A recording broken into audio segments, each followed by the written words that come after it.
Houston grandmother on the way to the George R. Brown Convention Center got caught up in what she says were confusing downtown parking lot rules. Yeah, what a story this has become. She paid to park, and there is no dispute about that. But she still got a parking ticket in a private lot. When she couldn't work it out on her own, who did she turn to?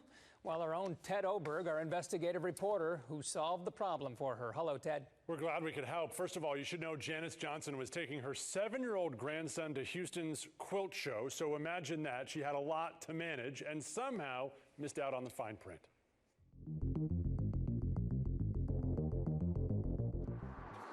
Janice Johnson just wanted to pay for her parking spot and get into that giant quilt show at the George R. Brown last year. You park your car, you walk to a little machine. There was someone there says stick your card in. Janice says the attendant didn't tell her to put the receipt on her dashboard, so she just put it in her purse and went to check out the quilts. But as soon as she got back to the lot, that little yellow notice, that's the first thing she saw. Oh my God, what is that? So I have a fine of $70 or whatever it was because I didn't pay, but I did pay.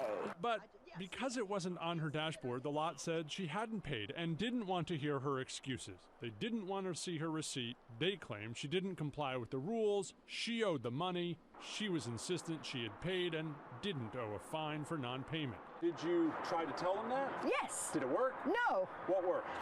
Calling you guys. That worked perfectly. Once we got in touch with the good folks at Parking Revenue Recovery Services, the Colorado company trying to collect from Janice, the company told her, "We have voided this notice as a one-time courtesy.